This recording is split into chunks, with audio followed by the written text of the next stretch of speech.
متزامن مع ان البيت ايه سبب الصوت ده؟ رقم 3 انا بقى اسمع السماعه ولا ما اقدرش؟ خلاص؟ الانتنسيتي بتاع لو هسمعه الديوريشن بتاعه قد ايه؟ خلاص؟ لو هسمعه فين؟ في اي حته كده احط السماعه بتاعتي في اي حته ولا في مكان مخصوص احط السماعه؟ تمام؟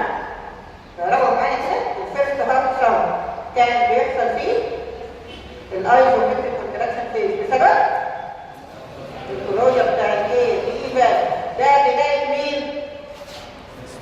بدايه الفنتريكولار سيستول. يبقى هو فيرست هارت ساوند ده انديكيشن لمين؟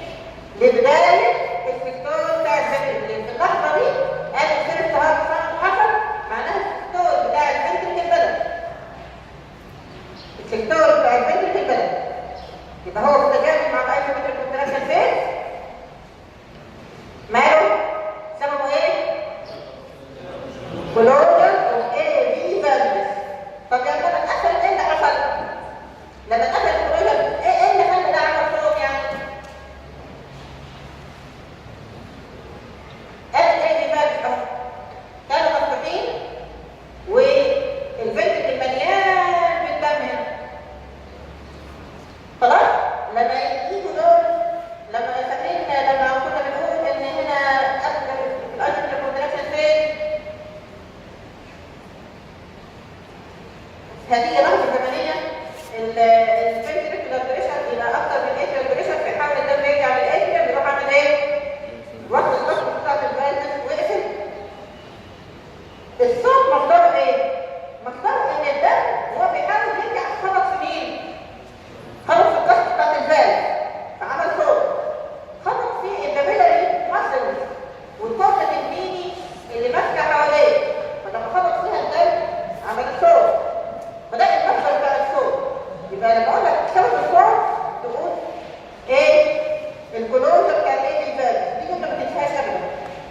طب الكلوجر بتاع الايه فالف عمل ايه؟ عمل فايبريشن للبلد خلى البلد يخبط في الضغط بتاعتها ويعمل صوت. خلى البلد يخبط في الكورتة الميني ويهزها والكابيلاري ماسلز ويهزها وتعمل صوت. خلاها الفنتريكولار ماسل نفسها اتأثرت وساعدت في تسمية الصوت. لكن أول حاجة قلنا إيه؟ الكلوجر بتاع الإيه فالف. طب الصوت ده أسمعه بالسماعة؟ أيوه أسمعه بالسماعة. الصوت ده مدته كام؟ مدته 15% سكند. طيب الصوت ده هو مستمر طول الايزومتريك كونتراكشن فيز وهيقف على نهاية الفيز ده ولا هيستمر شوية في الفيز اللي وراها؟ هيستمر شوية في الريبيتيشن فيز. خلاص؟ الصوت ده علامة على حدوث الكونتراكشن بتاع الفيز. الصوت ده لما تسمعه بالسماعة بيبقى صوت كل شوية ايه؟ زي كلمة ضغط ضغط. خلاص؟ ضغط. مسافة كده ضغط ضغط ضغط. ده الصوت الفيرست هارت ساوند. بيتسمع as the spoken word love. خلاص؟ طيب السكند ساوند ايه الكاركترز بتاعته؟ متزامن مع الفيرست كاردياك هابت مع الايزومتريك ريلاكسيشن فيز. مع الايزومتريك ريلاكسيشن فيز. طب ده بداية مين؟ بداية الفنتريكولار دايستول. يعني المسافة الزمنية ما بين الفيرست والسكند هي المسافة الزمنية ما بين السيستول والدايستول، صح؟ طب ما بين السكند الفيرست اللي وراه في النقطة الثانية في الدقة الثانية للقلب ما بين السكند والفيرست اللي وراه يبقى دي مسافة ايه؟ دايستول. يبقى من الفيرست الزمن اللي بسمعه من الفيرست للسكند ده زمن الكونتراكشن بتاع الهارت اللي هو فيه الفنتريكل بيضخ الدم في الاورطة والبطن الارضي. تمام؟ المسافة ما بين السكند والفيرست اللي وراه بتبقى اكبر شوية طبعا عشان زمن الدايستول بتاع الهارت. مين اطول؟ زمن السيستول ولا زمن الدايستول؟ زمن الدايستول. يبقى المسافة من السكند للفيرست اللي وراه هو زمن مين؟ الدايستول بتاع الهارت. السكند ساوند متزامن مع مين؟ مع الايزومتريك ريلاكسيشن فيز اللي هو بداية الدايستول بتاع الفنتريكل. ايه سبب الساوند ده؟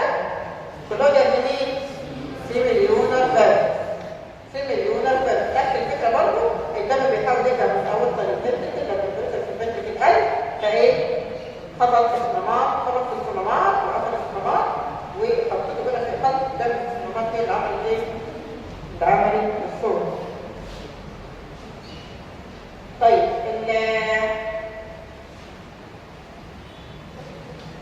ايه الكاركتر بتاعت الساوند ده؟ قلت له كام؟ قلت له 11% سكند، يعني اقصر في الزمن من مين؟ اقصر في الزمن من الاولى. الحاجه الثانيه ان هو بيتسمع بالسماعه اخر صوت الورد ضرب. فانت وانت شغال تسمع السماعه لب للاول، ضرب للثاني، لب وراها للاول، ضرب وراها للثاني، خلاص؟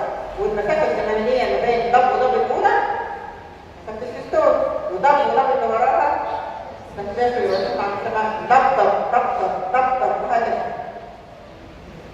خلاص؟ يعني اقدر اقول لك ان في ايه؟ في صوتين بتسمعهم. ودنك بعد شويه هتعرف تميز ايه؟ تميز صوتين مختلفين في النغمه بتاعتهم. خلاص؟ واحد فين؟ لا طويله سنه ضبط سياره واعلى شويه. الصوت الثاني يبقى اعلى شويه من الاول. خلاص؟ والمسافه الزمنيه ما بين الاول والثاني اقصر شويه من الثاني والاول الاولى. خلاص؟ يبقى ده ايه لما تسمعه في السماعه. برضه دي مكان اسمع فيه سكن سمع، اقول الاماكن مجمعه. طب الصوت الثالث للقلب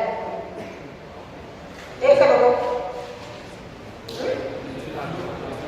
اثناء انت فين؟ اثناء انت فين؟ اثناء الربط في انت فين؟ يعني اثناء الدايستول مش كده برضه؟ يعني في النقطه دي مثلا بسمعه في السماعه ما بسمعوش في السماعه، هتقعد تتكلم مع مين؟ مع الربط في الانتفاع مدته كام؟ قصيره قوي 25 سكند. لو بسمعه يبقى ده ابنورمال، ولو بسمعه يبقى انا كاني بسمع 3 اصوات للقلب، اسمع الفيرست وبعدين السكند وبعدين الثالث، وسماعه اصلا ابنورمال. لما انا اسمع 3 اصوات في القلب مره واحده ده اسميه جالوب ريزم. اسميه ايه؟ جالوب ريزم. عارفين الهيك الانقطاع لما يبقى بيجي بسرعه قوي قوي قوي ورا بعض بيعمل ايه؟ بيعمل صوت كده 3 تكات ورا بعض، فبيسموه ايه؟ الجالوب ريزم. زي ايه؟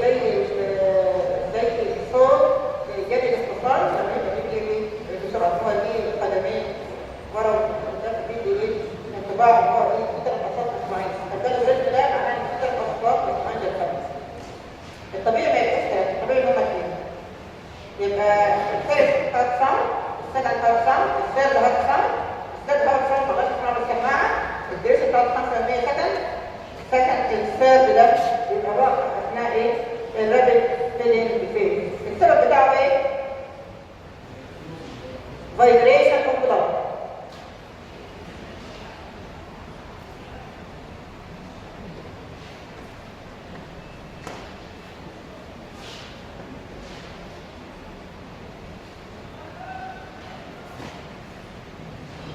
السبب بتاعه ايه؟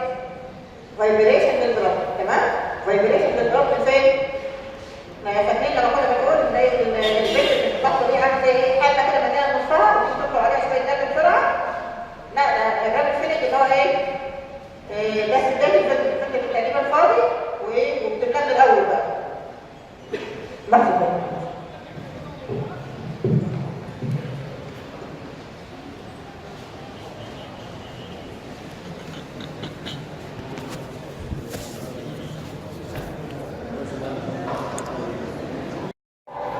الفايبريشن بتاع الضغط دي الفنتريكولار وول اثناء الريد السيكس بتاع الضغط. الصوت لما تخرج السماعه الصوت الديوريشن بتاعته ده 5% سكند. تمام؟ طب الصوت الرابع في القلب بيحصل اثناء الانترستور، ما تسمعوش بالسماعه برضه، وماله؟ الزمن بتاعه قصير قوي برضه 5% سكند، هتكون 2-1. السبب بتاعه الفايبريشن والضغط اثناء ايه؟ اثناء ما بنبدا فيه. طيب الصوره اللي قدامكم دي وهي برضه موجوده في المذكره. فين احط السماعه؟ دي بقى مهمه، فين احط السماعه بتاعتي؟ اذا كان كل صوت من دول، الصوت الاول فرق اسمامين والصوت الثاني فرق اسمامين تاني، يبقى علشان اسمع كل سماع واحكم عليه لازم في مكان مخصص لكل سماع. في مكان مخصص ايه؟ لكل سماع. مع مراعاه لما تيجي تحط السماعه على اي مكان في الشاشه في الاماكن دي او غيرها، المفروض انت تسمع الصوت الاول والثاني لو تحط اي شيء طبيعي. يبقى في اي مكان تحط السماعه هتسمع الصوت الاول والثاني. حطيتها في المكان بتاع المايكرو فاز تسمع الاثنين. حطيتها في مكان الدريفاز تسمع الاثنين. مكان اوضه الجلسه تسمع الاثنين. تمام؟ يبقى في اي مكان احط السماعه بتاعتي هسمع الصوتين الاول والثاني والثالث اي شيء طبيعي. انت لو ضفت شويه وحطيت السماعه في الجنب هتسمع برضه الصوتين. تمام؟ لكن لو هيبقى في ظروف مرضيه وعايز احكم الصوت ده اعلى من مستواه ولا اقل، عايز احكم على الفاز ده سليم ولا مش سليم، يبقى لازم اكون في مكان الفاز علشان اقول ده الصوت ده اعلى من الطبيعي او اقل من الطبيعي. عشان كده عندنا حاجه اسمها ايه؟ اوسكالتاتوري ساينس، اماكن بحط فيها السماعه عشان اسمع الصوت الاول والثاني الغد واسمع الفاز بتاعه. طيب الاماكن دي فين؟ بالنسبه للمايترال فالف، المايترال فالف، المكان بتاع المايترال فالف هو مكان الايبكس بتاعت الهارت. مكان سماع صوت المايترال فالف هو مكان ايه؟ الايبكس بتاعت الهارت، اللي هي مكانها كلهم حافظينه في الفيست فيست انتركوستال سبيس في الفيكتيلار لاين. في الليفت فيست انتركوستال سبيس مين؟ في البيت كده في الدرجات. يقول لي واحد الله يقول هو المكان ده مكان الايبكس بتاع الهارت. هو المايترال فالف هنا تحت ايدي؟ لا. في مكان الايبكس. مكان المايترال فالف هنا؟ يعني انا لو دخلت بدبوس هنا هدخل على المايترال فالف وهدخل على الايبكس؟ هدخل على الايبكس مش مكان المايترال فالف. امال ليه بتقولي لي ان ده المكان اللي اسمع فيه صوت قفل المايترال فالف بسهوله؟ ده أكتر مكان أسمع فيه قفل المايترال فالف. مفيش مايترال فالف تحت هنا، لكن الفكرة يا إخوانا إن أنت لما تيجي تقفل الباب، لو كان الباب بتاعك ده بيفتح ويقفل في اتجاهين، لو أنت جيت من بره ورجعت الباب لقدام، الصوت هينتشر لورا ولا لقدام؟ هينتشر لقدام ولا في مدرج. طب لو كانت الخطة بتاعت الصمام بتاعت الباب ده لورا، يبقى الصوت هيسمع فين؟ ورا. فالفكره ان الصوت اللي انا بسمعه المكان اللي انا بقوله ده هنا اصل المايترال فالف، ده مش معناها ان المايترال فالف ده تحت ايدي، لا ده معناها ان اتجاه الكسر بتاع المايترال فالف لما يخبطوا في بعض بيخلي الصوت يسمع في الحتان رايح اكتر من الحتان. لما تيجي الباب اللي ورا ده من بره من خالص ترجع اللي جوه، الصوت ده هيسمع فين؟ من جوه المدرج اكتر من بره. من جوه المدرج احسن. تمام؟ لكن لما تيجي تقفله لبره تشوفه كده لبره يبقى الصوت هيبقى ايه؟ اتجاه الصوت طالع لبره. يبقى الاماكن السكندري سايت دي اللي انا بحط عليها السماعه بتاعتي مختلفه عن الاناتوميكال سايت بتاع كل فايل. الاناتوميكال سايت ده مش التشريح. هيقول لك ده مكان المايترال فالف هنا مش عارف عند السيرد الكوستال سبيس. ده مكان لكن مكان ما اسمعه انا بالسماعه احسن مكان او مكان فيه ايه بس الفيكس الكوستال سبيس الفيكس الكوستال. تمام؟ طيب مكان الدراي كاست الفالف، احسن مكان الدراي كاست الفالف اسمعه فيه فين؟ عند الزيفويد بوست بتاع الكاستر، عند البوست كونتر جنكشن بتاع ايه؟ بتاع الليفت سايد هنا. ارتباط الخمسه بالاستاذ بالسيرفر عند البوست كونتر جنكشن بتاع ايه؟ بتاع الفيكس سبيس في النقطه دي. ده مكان يعني للتسهيل بنقول عند الزيفويد بوست بتاع الكاستر. للتسهيل بنقول عند مين؟ عند الزيفويد بوست بتاع الكاستر. فاكروا العظمه بتاعت الكاستر؟ وعارفين الزيفويد بوست بتاعها الحدود بتاعها والاستاذ الان استاذ النص هو عارفين الكلام ده مش كده؟ وعارفين ان الريكس وعارفين ازاي نعد الريكس في الادب يعني عشان الستيرنال انجل دي ستيرنال انجل مكانها قصاد الانتركوستال سبيس رقم 2. هنا هيعلموك في السكشن ان شاء الله، هيعلموك في السكشن باذن الله تعمل ايه؟ تيجي هنا تعرف تيجي ستيرنال نوتس اللي فوق خالص وتنزل بسرعه كده لحد ما تلاقي حته اليفيتد وتنزل تاني. الحته اليفيتد دي اسمها ستيرنال انجل. الستيرنال انجل دي مكانها هنا قصاد على طول الانتركوستال سبيس رقم 2. يلا نعمل دي كده كده. اول رجل تحتها يبقى رقم 2 مش رقم 1. ايوه كده التسجيل طبعا. اول رجل تحت تحت الجنب رقم كام؟ رقم 2. ورقم 2 تحتيه الانتركوستال سبيس اللي اسمه 2. يبقى الانتركوستال سبيس رقم 2 تحت مين؟ تحت الرجل 2. ادي كده كده اهي. ادي اول ضلع تحتها اللي هو اسمه ايه؟ الرجل الثاني، الضلع الثاني اهو تحت الجنب العمود الكسر. الفراغ اللي تحته يبقى اسمه انتركوستال سبيس. ده الرجل الثاني، الضلع الثاني. الفراغ اللي تحتيه هو مين؟ الثالث انتركوستال سبيس. ده الضلع الرابع، الفراغ اللي تحتيه اسمه ايه؟ الفورث انتركوستال سبيس. ده الضلع الخامس، الفراغ اللي تحته اسمه ايه؟ الفيفث انتركوستال سبيس. طب مكان الميترال اريا اوضح مكان اسمع فيه اخر الصمام الميترالي فين؟ عند الفيفث انتركوستال سبيس مثل الفيكتور لاين، ده مكان الفيفث انتركوستال. طب اوضح مكان للترايكوس بالفان لجوه شويه ناحيه الستيرنم عند ايه؟ عند الفيفث كوست ستيرنال جنكشن على طول بره الستيرنال. تمام؟ على طول ايه؟ بره الستيرنال.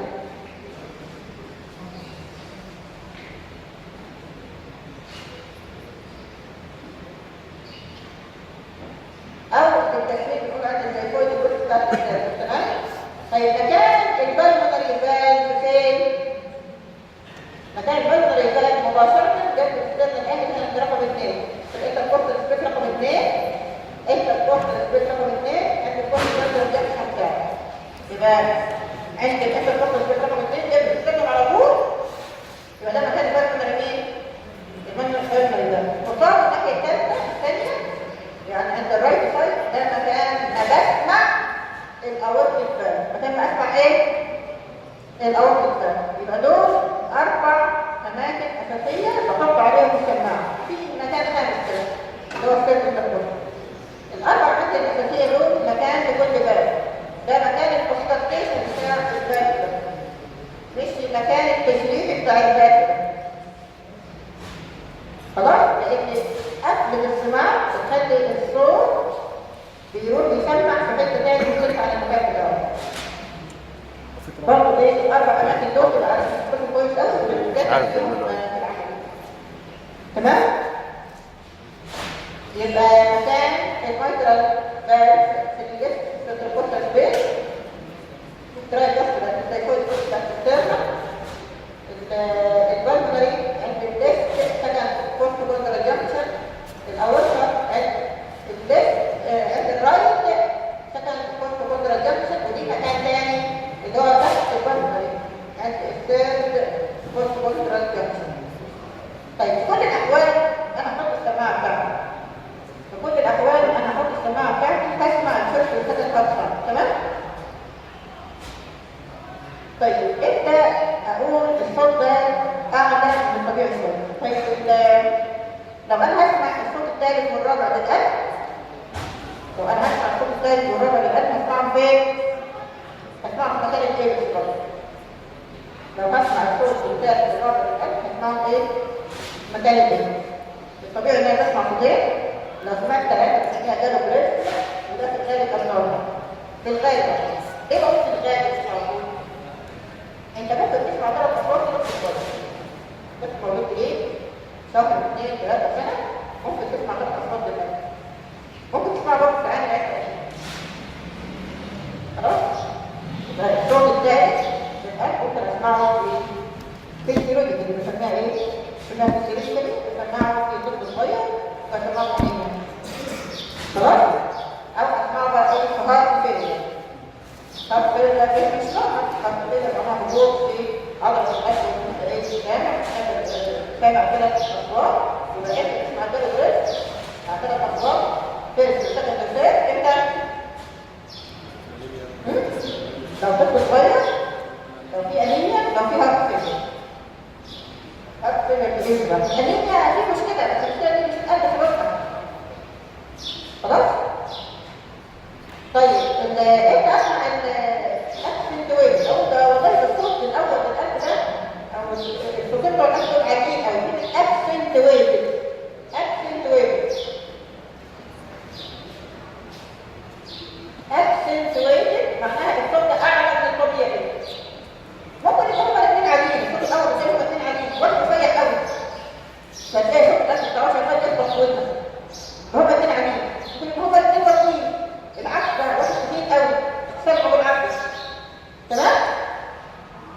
طب لا، ممكن الاول بس، الاول بس هو اللي عالي. الاول بس يبقى عالي امتى؟ لو في مشكله في استمرار مثلا الميترالي، يبقى استمرار الميترالي ضيق هنا اهو. تخيل انت لو استمرار الميترالي هنا ضيق، لو استمرار الميترالي ضيق يبقى لما يجي الليفت ايدج صب الدم في البيت هيلاقي المكان اللي بيصب منه ضيق، هيصب كميه قليله من الدم هنا، صح؟ يبقى هيصب كميه قليله من الدم في البيت. طب لما يجي الدم ده يرجع للبيت بتاعك عشان يعمل الصناعه، يبقى الدم ده لما يجي يرجع هيبقى مسافه قليله، المسافه ابعد من الطبيعي. يعني ايه؟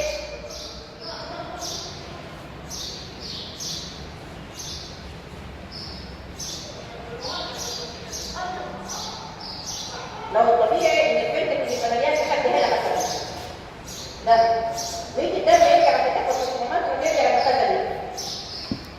طب ايه رايك لو الصمام ضيق والبنت دي يا دوب لحد نصه هنا بس، لما يجي الدم يرجع عشان يخبط في الصمام ويقفله، يبقى هيرجع ايه؟ مسافه اكبر. فتروح عامل ايه؟ يروح يخبط الدم بقوه اكبر في الصمامات ويخلي الصوت ايه؟ الصوت اعلى. زي لما انت تيجي التصوير بتوع الباب تقفلهم من لما يبقى فيه يبقى الصوت الاول يبقى اكسنتويتد امتى؟ في حاله الستينوزس بتاع المايكرو او ترايكاسيس. لو في ايه فيزال ستينوزس هتلاقي الصوت ايه؟ اعلى من الطبيعي. طب العكس امتى يبقى الصوت اضعف؟ امتى يبقى الصوت اضعف؟ يبقى زي في الانتنسيتي بتاعته. فيها كده اسمها مفل معناها ان الصوت اضعف من الطبيعي. زي في الانتنسيتي بتاعته امتى؟ لو الزمان ده اللي هو المايكرو ارترايتس بتاعه بايظ في ريجيز انكومبتنت. لو الزمان ده انكومبتنت في ريجيز بيقفل كويس، هتلاقي ايه؟ الصوت بتاع حسيته اضعف من الطبيعي، هيبقى اسمه ايه؟ مصر. يبقى اقول امتى الصوت الاول بتاع ده يبقى اعلى من الطبيعي؟ لو في ايه بيفاكس، لو المايكرو او الترايكوستال هما الاثنين ايه؟ ضيقين. طب امتى يبقى الصوت الاول للقلب ضعيف خالص مش سامعه كويس؟ لما يبقى في ايه؟ ريجاز انكومبتنت في المايكرون او الترايكوستال. خلاص؟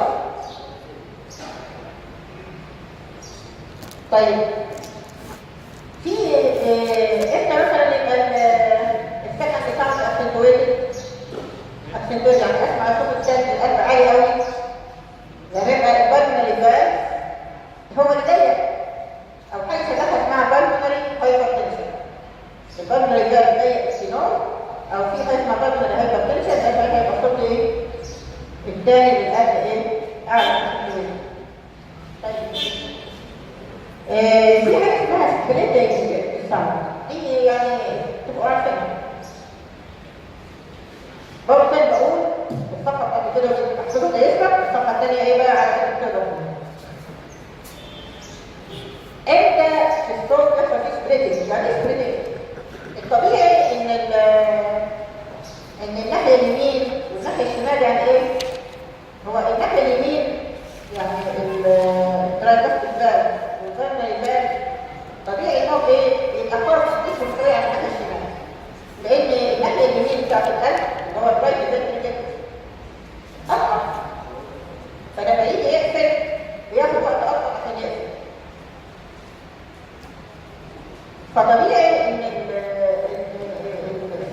بتاع البلمونري يقفل قبل الصمام بتاع الاورطه في السكند ساوند.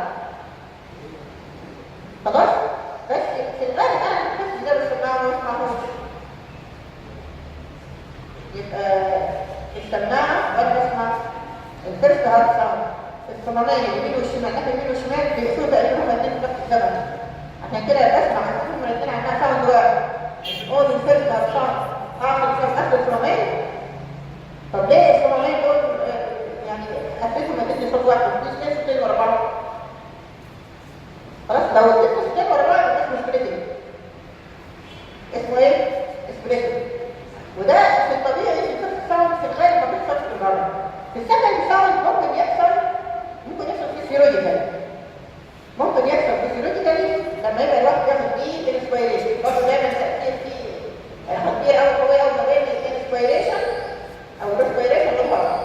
لو واحد بياخد عميق خالص كده ويبقى كده بالهواء بيحصل ايه؟ بيحصل ان انت لما اخدت نفس عميق قوي الفينوسيليتير بتاعك القلب كتير قوي.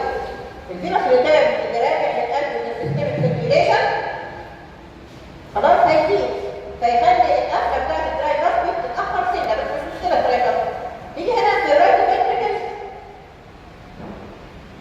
في الرايت فنتريكل مليان قوي بالدم، فلما يجي يضخ في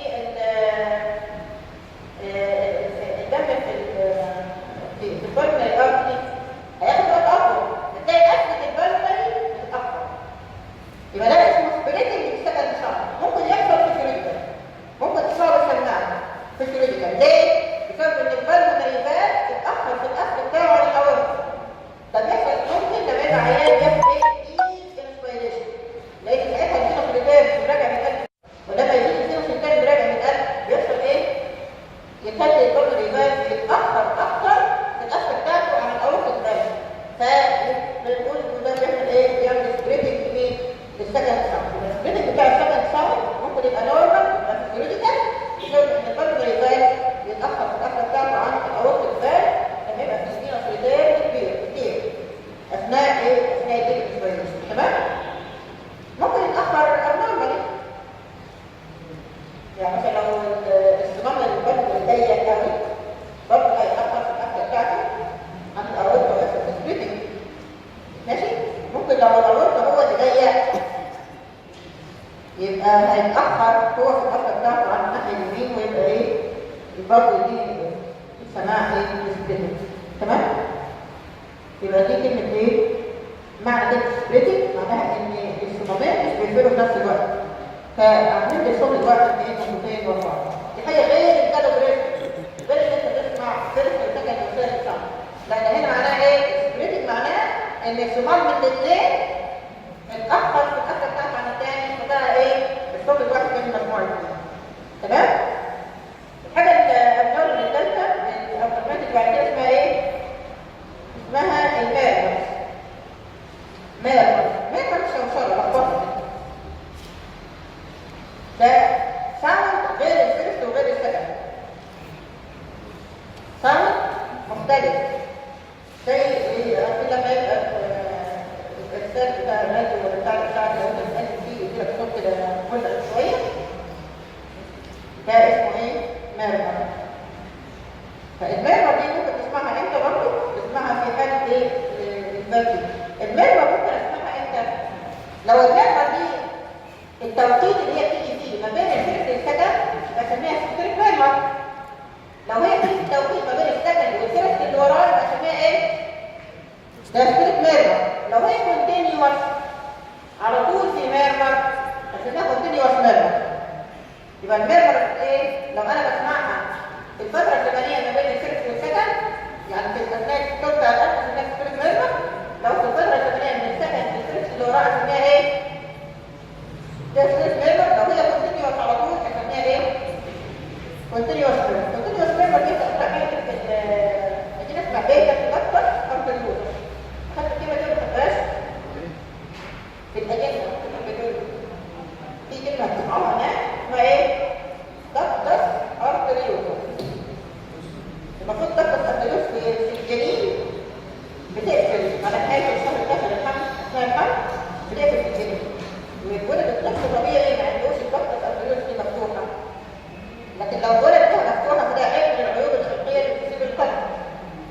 عيب من العيوب الخلقيه اللي بتصيب القلب ان هو يتولد وتبقى لسه الضغط الارتريوس دي ايه؟ لسه فاتحه، لسه مفتوحه. هتلاقي ايه لما تسمع صوت الطفل ده بيسمعه بعد ما يتولد وهو لسه عمره اسبوعين 3 او شهر، تلاقي فيه على طول ايه؟ غير كونتينيوس. خلاص؟ ايه السبب بتاع الكونتينيوس ميرمر؟ الطفل الصغير ده اسمها ايه؟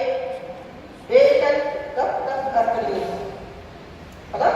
في حاجه اسمها ايه؟ فنتريكولار سيستم ديفكت، برضه واحده من غير تشغيل القلب اللي ممكن القلب ايه؟ الطفل يتولد فيها.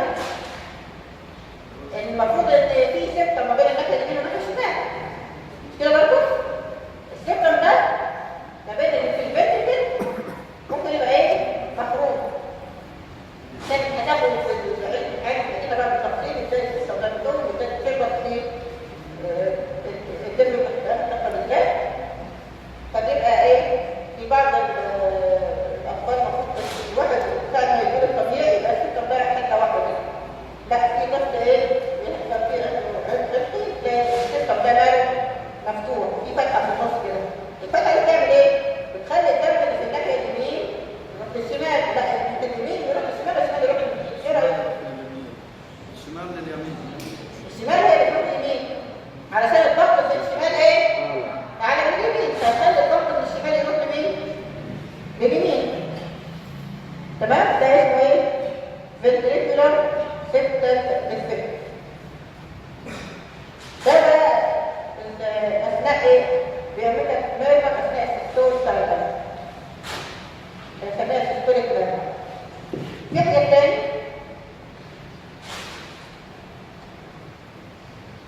ده السيستوليك ميرمر على سبيل المثال مايكرال انكومبتنس. مايكرال انكومبتنس معناها ايه؟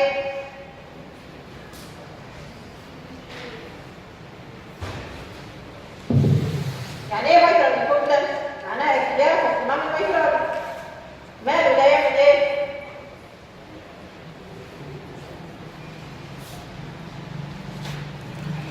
ارتجاع في اهتمام الميكرال يعمل ايه؟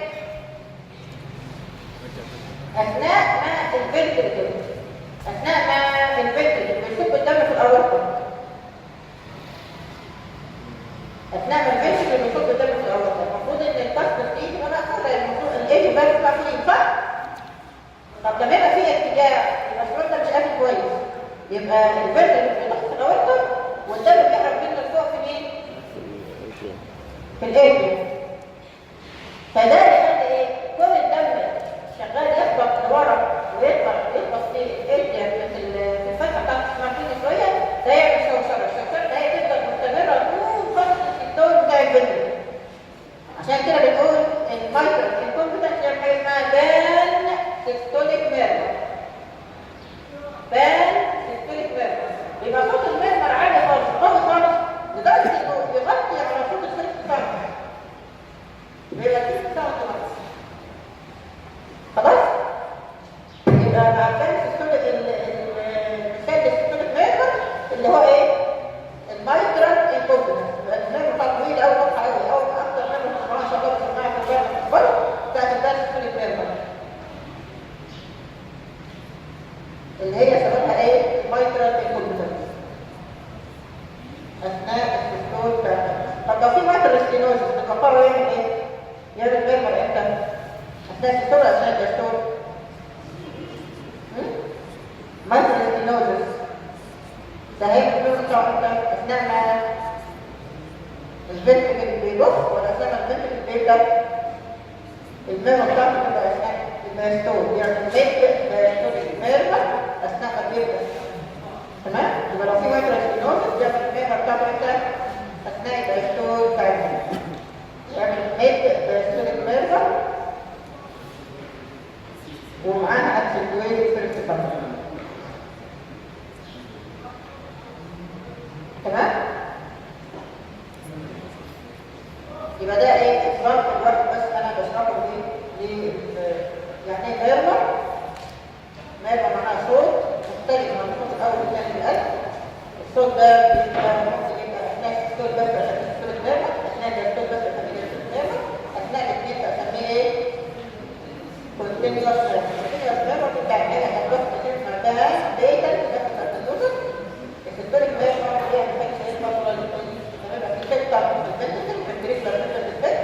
أول ما يبقى فيه إيه؟ مايترال انكومبتنس، مايترال فالف انكومبتنس بيعمل إيه؟ فالفوليك ويبقى معاها عشان الأول يبقى شوية. مثال الجاستريك ميرما اللي هو إيه؟ الفالف مايترال فالف ستينوزس، مايترال فالف ستينوزس. خلاص؟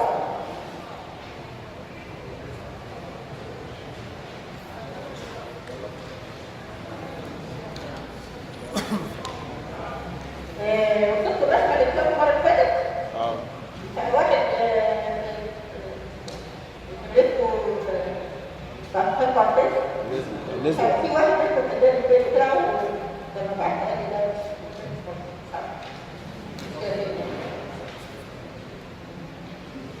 ده انت بتكتب اندر سكور ولا الشرطه اللي في النص اندر سكور ولا شرطه عاديه؟ انا عملتها في الاثنين. نزلت الكورة نزلت على الجو. مش كده برضه؟ طيب المية بقى اللي عندهم دلوقتي هتلاقي في أي سؤال في الكتاب